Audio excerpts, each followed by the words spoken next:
mi nimesema tuko na, lakini wewe juu unataka kuongea sana. Hi guys. Hi guys. Tabitha Kibali hapa. Isaac Paul. And we are the Paulos. Tuliwaambia tunatafuta jina. Tumepata. Alafu unakumbuka hii story ya Moses. Moses anaulizwa na Mungu, ni nini umeshika? Anasema tu kijiti tu ndio hapa. And then anaangusha chini ati yako ndio kalienda kufanya deliverance. Imagine tumekuwa tukitafuta jina. And here we are the Paulos. Yani Mungu anatupea peace. Na by the way kuna mse alicomment hapo Ezekiel, Pastor Ezekiel. Thank you for your comment. Thank you so much. Imagine tulisikia na Mungu pia akatuimizia. Yes. So guys, we are the Paulos. Kwani iko nini? Mko na wivu? No, kwani hiyo jina si nzuri? Anyway, so the Paulos are here. Yes. And yeah. So we welcome you to our podcast.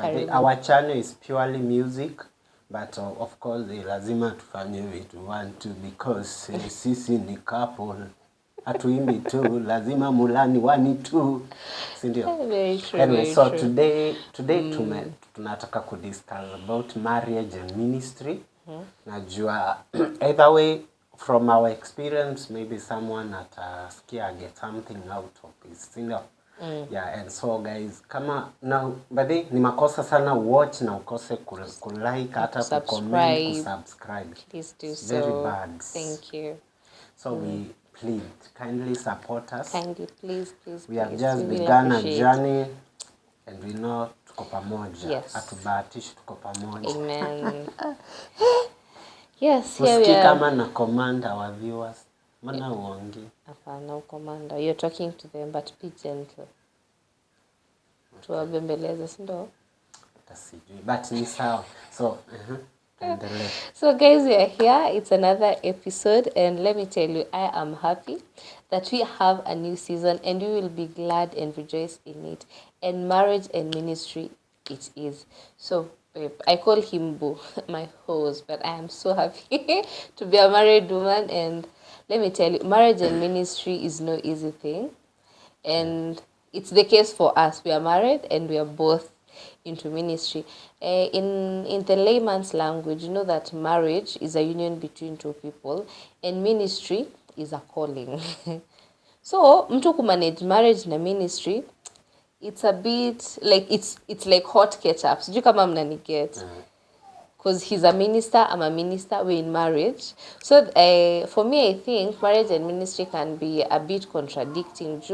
Unapata when we are at home, I will submit to him as my husband. But probably tukienda huko nje utapata maybe I'm his leader. No, you are ministry. not a leader. I'm just saying, let me tell you, kuna watu wenye, I know someone is watching. An example, but you are not now. Why are you giving examples of because we are talking about marriage and ministry, Isaac. Give examples that are practical. Like, for example, but you are not a pastor anyway, and I'm not. So there's no way. I'm just saying, in the case that utapata some couples are married, in the house you're someone's husband, but ukienda huko nje bibi yako ndio pastor wa church yenyewe unaenda. But you are not my pastor. I'm not saying, I'm just using an example. Of course you're not a pastor. So we want to talk about marriage and ministry. And in the case of us, we are both in marriage and we are both ministers. And my oh my. Fire. Let me, you know, me niko experience because guys, sometimes back, you know, lazima mimi niwape story tu ndio tuelewe like where we are coming from. Yes. Once upon a time. Yes. Sema hadithi. Story. Once upon a time nilikuwa na run a ministry inaitwa Ibada Africa. Tulikuwa tunafanya worship events, you know, around Nairobi and all that. That time I was single, very young. I had this group of musicians. We were doing ministry together like a band. Let me use that name. And so, let me tell you, these things are real and we need to discuss them, ndio. Yes. Tunajua vile tuna navigate. Because zinaweza zikakumes, ukaisha, ukaenda nyumbani, ukarudi ushago. I'll be very forward. Oh, Jesus. So, my experience was, I didn't see that coming because we were doing very okay. And I remember the last time we did an event was 2018. Yeah, it was not 2018, 2019. 2019. After the launch of Ibad Africa, we later again had 2 worship experiences. When it was maybe so like 2019. So if you count 2019 and now we're in 2026, how many are those years? Like roughly 7 years. Roughly 7 years. 7 years. Imagine. Na si ati tunatamani but ikumoto. So guys, let me tell you what happened is sasa of course God come through for me. Nimekutana na mrembo, sitawaambia venye tulikutana for now, that story for another day. But nimekutana na mrembo, mimi nimejipanga. Hata wasee wa bandi walistukia nishajipanga. Hey, but these things are personal. Yes, they are very personal. There is no blueprint for like how you get married and all that. Ni kujipanga. Yako unajipatanga tu. Yako ikikam you just run with it. Kwendo kiaccelerate. So ati usisikiza advice ati ukitaka kuoa sijifai. Kuna wase huwa hawana pesa, tomorrow they have. Kuna wengine wanaoa wakiwa na pesa, tomorrow they don't have. So hii kitu haina, ni vile mnajipanga. Yes. So hata wase wa band walistukia aizo alijipanga. Kuna mtu and ghafla bin fu.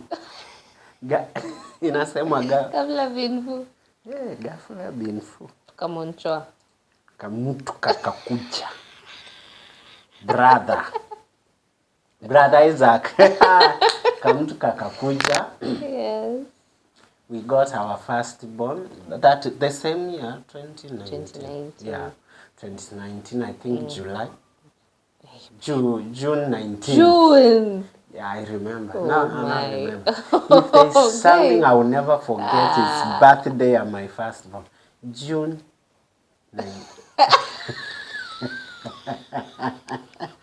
19.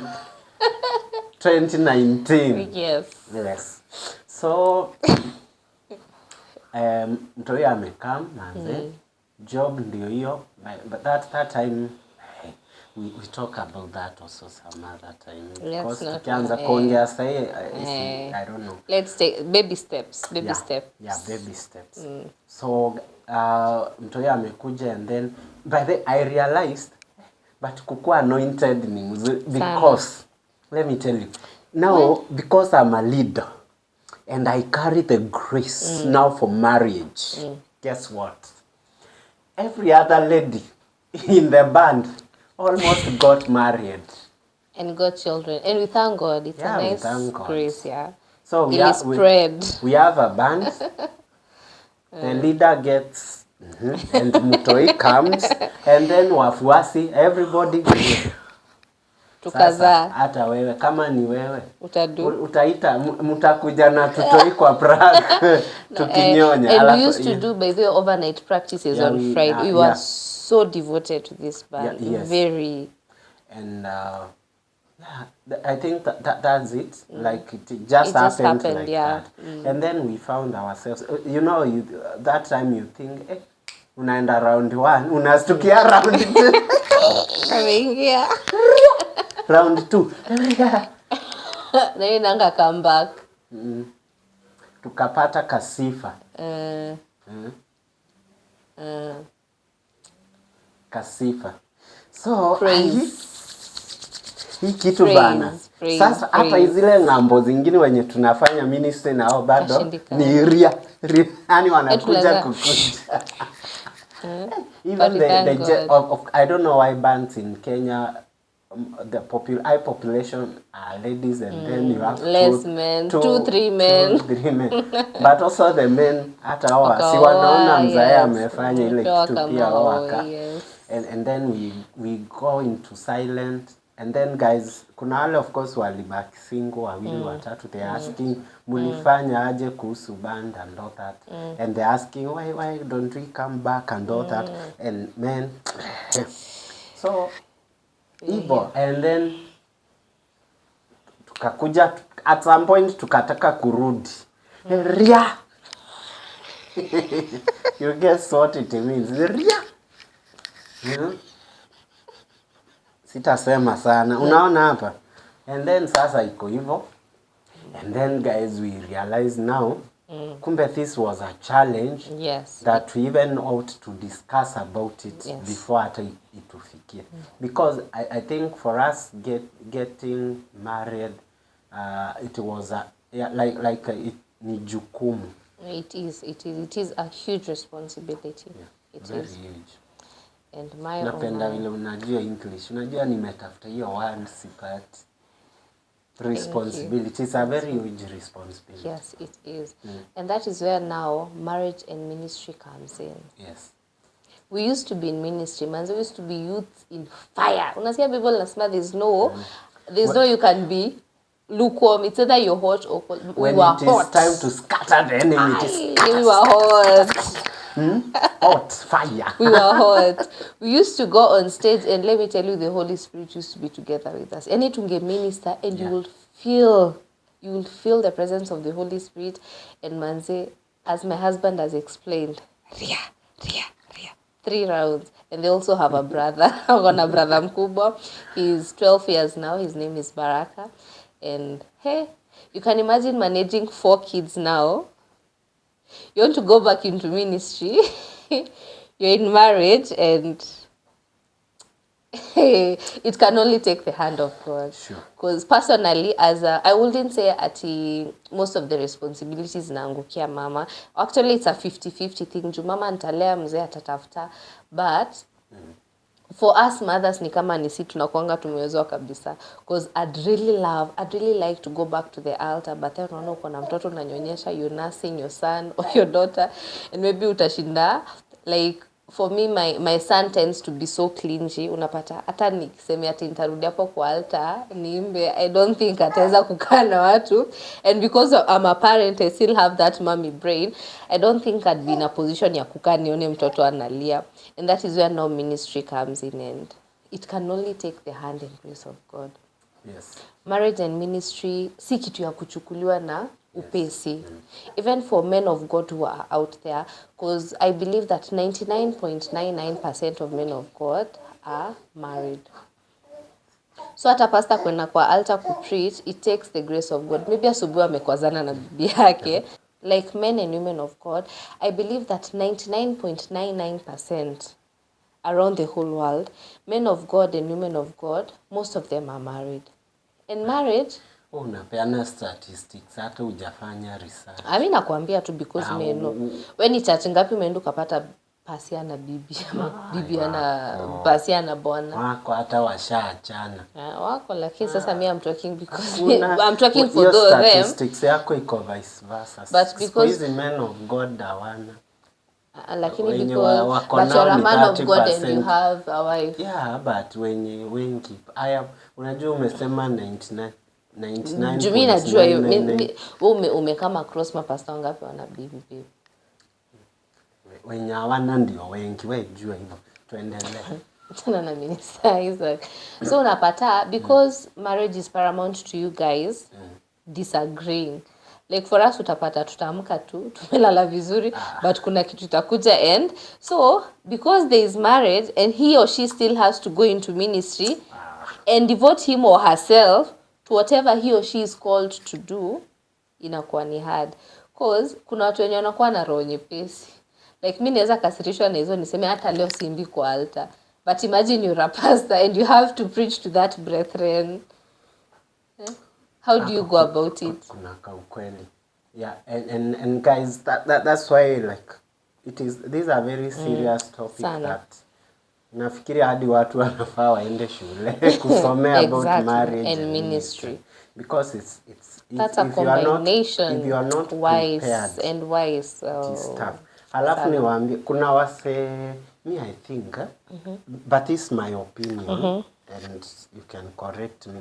But kuna wase, I think most people or even ministers, I don't know where the confusion comes, but they neglect their families in the name of ministry. And that's so being super religious, of which it's not good. Like unapata msee akona time ya ministry. Yeah, ministry. But you have no time for your family. I remember, I don't remember exactly the pastor, but I listened to a video on TikTok. And then this pastor was saying, unaona vile wachungaji on Wednesdays, for example, they come to church to meet the washirika. Yes, one-on-one sessions with the congregation. The shepherd, the condor, the sheep. The shepherd meets the sheep. Yes. So this time round, it was on a weekday. So you see the congregation, they have those who had appointments. Yes. One enters there, they have a talk with the pastor, the appointment. When it's over, they go. Next one. So guess the last person who was on the queue. Guess who? The wife. The wife. Oh my. The wife. And then she gets in. And then she tells the pastor, I've also come for my appointment since seeing my husband. Yeah. So I just imekuwa ni kazi. So I just decided to book an appointment with my pastor so that I can also talk to my pastor and my husband. My pastor. So she went to him as her pastor, yes, not her husband. I feel tu venye washirika pia wana feel at least to, you know, and at that point the pastor was like, you know, it's heartbreaking. Like you are very serious, so busy serving God. And yet you forgot there is someone, yes, God has made you a steward to take care of, to love, to be just and there to build for them, generations, you know? with. And when you hear such stories, of course, it brings you down, of course. Yeah. So I think we need to come to a point where we acknowledge, of and course, embrace what we have. Yes. First of all, we acknowledge the God in us, but we also acknowledge the place of God in our marriages and also the place of us. Like if it's for me, the husband, I have to recognize I'm married, I am a steward, and I have a family to take care of, you know, because, hey man, but anyway, away from that, so me I think it's challenging to be in ministry and married and at the same time. Because for us it affected us, like you guys you can see. Yes. Let me tell you, by the way, since then, even sometimes going to church is a problem. It's true. You wake up, you have 2 children, one is sick. One is in the hospital, you remain with the other one at home. It's not that you don't want to go to church. It's challenging. It's a bit challenging, yeah. Sometimes, like I would wake up early in the morning because we have early engagements in the church. Like we have morning prayers in the church. And then mi nimeacha wife kwa nyumba prepare watoto wakuje. Utamuona saa 7. Because we don't have a car, the kids are there, kitambo waoshe waanze safari to church, you know. Mugongo ni moja, you cannot carry 2 babies or you know. It's challenging, man. And you realize that even the pastor will not understand. Yes. Like your wife arrives at church a bit later, 12 noon, and the husband arrived early morning 8. I remember one day, back then, the church that I was attending, the pastor called me and he was like, you guys is either, why do you come to church alone? Why do you leave your wife at home? And I'm like, but Pasi, I have responsibilities in the church early morning. And my wife can, why can she wait? From next Sunday, don't come alone. It's either you wait for her or you come early. But now you are like, Manze, even Do you know sometimes as a parent unaamsha mtoto tu. Unaona unamtesa. And juu anaenda hata hiyo church hajafika hata hiyo level ya kwenda Sunday school. So unamuamsha unaenda naye mapema but anaenda tu kukaa. You know, it's also some level of unfairness, you know. And maybe what was your experience like that time we have not been in ministry? Maybe kuzaa, kulea and all that. How has been the experience and what have you picked? Maybe, yeah. Well, marriage and ministry. The major double M. We can actually say triple M. The major double M. And let me tell you, first and foremost, it's a nice, how will I even put it? It's great. Your jina imepotea. And let me tell you, being in marriage is one of the best things that can ever happen in a woman. Because being a married woman, inafanyanga, unakuwa paramount to respect. People out there will respect you. Like me nowadays, people don't recognize me as Tabby. Okay, most people like my husband will call me Tabitha because he knows me as Tabitha, my parents, my siblings, the friends who are around me. But when I go somewhere, they'll recognize me like as Mrs. Isaac or Mama Wema, Mama Sifa, Mama Taji, Mama Baraka. And it's a privilege being in marriage. And it's also a privilege being in ministry. But the hindrance to ministry as a woman, most of the time is marriage. Like for the longest time, I've been a stay-at-home mom, and let me tell you, it's not easy. Kuangalia watoto wenye unaangalia, like when I was pregnant with our last child, mnafaa prepare distance ya kutoka mahali mnakaa na church, nika distance kingine. You're pregnant. I have to wake up, prepare my children. Like for my husband, he's a man. Okay, si ati haezi osha watoto ama kuwa prepare, he will do that. But niko na tusenda na niko na kamoja kanaitwa Sifa. She calls herself Sifa. Choma. Na oshanga watoto. Sidanganywe hapa. So let me tell you, you can imagine this girl called Sifa haezi tikia babake amshike. Anasemanga mimi ni girl, baba hafai kunishika, baba ni boy. And she's so conscious of the fact that it's only me, mom, who's supposed to wash her, prepare her. You're pregnant, you have to, okay, you guys know pregnancy. For those who have been pregnant before, you know the kind of laziness that pregnancy comes with. Nafaa niamke, I have to prepare breakfast, I have to prepare his clothes, I have to prepare my daughters, I have to prepare myself, na tutoke, and you're pregnant. So I personally think the hindrance to ministry in a married woman are the responsibilities that come with marriage. Because I remember when I got married to my husband, aliniuliza utaweza na, and I was like, sasa tushaamua hakuna kurudi nyuma, you have to go forward. And I told him, yes, tutaweza tu. And let me tell you, marriage and ministry is no joke. That is why you have to be committed in everything you can. You have to be committed in marriage. Yes. You have to be committed in ministry. Because at the end of the day, the white man once said that charity begins at home. So if I'm not committed in my marriage, nitakuwaje committed in ministry? Hakuna venye nitakosa kusubmit kwa bwanangu and expect to go on an altar, sing and minister to people. That will not happen. Because you know our God is a God of order. Our God is a God of order. And the Bible tells me, as a Proverbs 31 woman, that I have to submit to my husband so that he can love me. So I have to submit first for him to love me. And for me to submit and for him to love me back, I also have to be committed in this thing that is called marriage.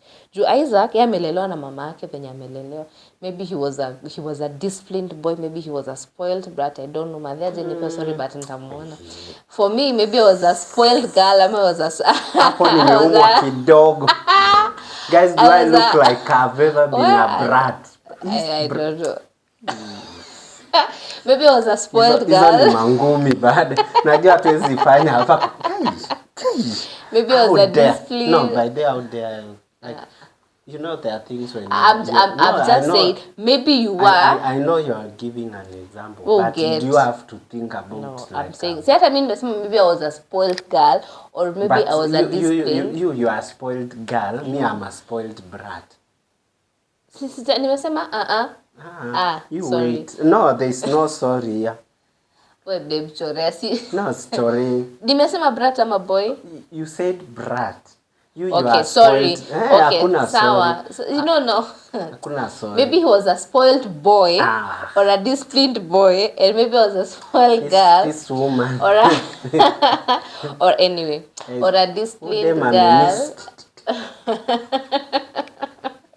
Or a disciplined girl, and you can imagine mumepatana kama mshapata ID, because of course we met when we were over 18, both of us. Ye kuno venye amelelewa na mimi kuna venye nimelelewa. It's like taking two different people from two different cultures, two different lifestyles they have been brought about in, and making them clinch together. Ni kama useme uende Msudanese na uende mzungu mweke kwa room moja. But hiyo kitu ni possible. Jo. Sijui kama umefika university kama mimi tukiwa university. Kuna kitu tulikuwa tunaita amalangalamalmation. What is that?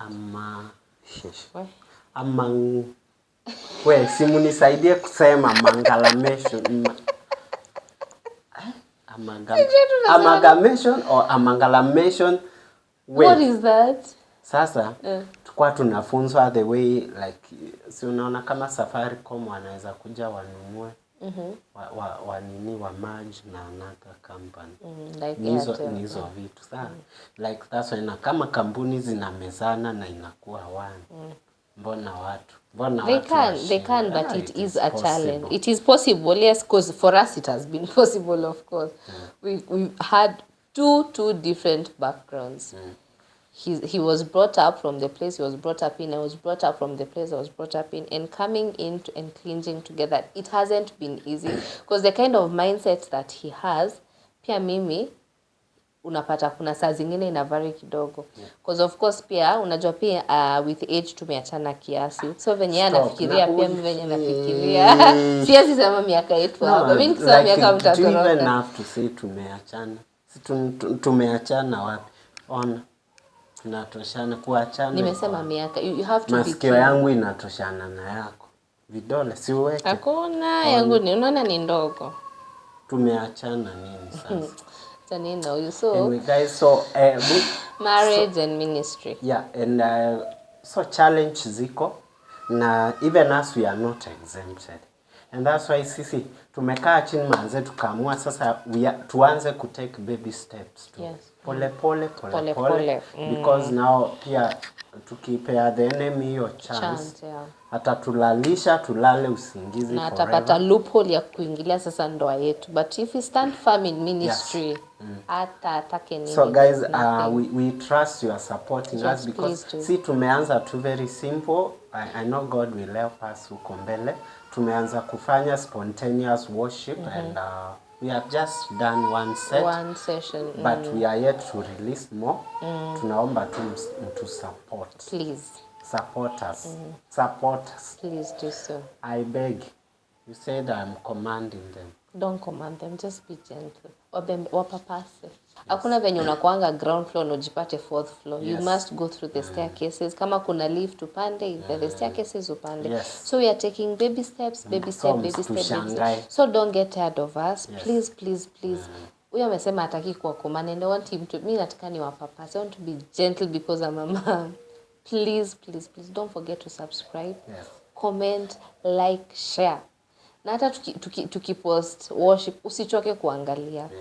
Please do so. Unafungulia tu hata ukiosha vyombo. Yes, we are si trying. Lazima ukae to watch. You can listen, So please be of great support to us. Be gentle. Si hatujazoea the cyberbullying. Akisi ukitutukana tutatoka YouTube. Ukituambia kitu negative haki hata tuta-close Kwanza huyu ni last born hajazoea kushautiwa. Msikai. But the guys we told you, huyu ni last aje kushautiwa. Do you have to say that I'm a last born? Na mimi pia juu sasa nimeoa last born niko na infection ama ni affection. Niko contagious. Hiyo. Sasa pia mimi spend by the kama kuna mtu hapendi kushautiwa ni so mtupende venye tuko pole tu. We are taking baby steps and we believe that whatever God has in store for us. Yes. is great. So we are taking baby steps. If it's worship, mkisikia vocals pia sio nzuri, you can also reach out to us. Usitu nini kwa comment section. Unajua usema hivyo mimi. Tukieni tutazoea nini? Hapana, mimi sitazoea. Tutazoea. We will get used. Anyway, guys, on a lighter note, please support us. Subscribe to our channel because we also want to grow. Hii kitu nimepractice na kwa sindio hii. Nice. Sindio hii. I've been practicing, man. Hii kitu ilimlemea kabisa. Imenisumbua hii kitu bana. So we love you so much. We love you so much. So go on YouTube. Tuko YouTube already. Subscribe now. And comment, like, share. Even as we continue bringing you more and more videos, yes. Thank you. And we also would like to have an open platform. Karibu niseme platform. Unajua ndio kama nimemwambukiza.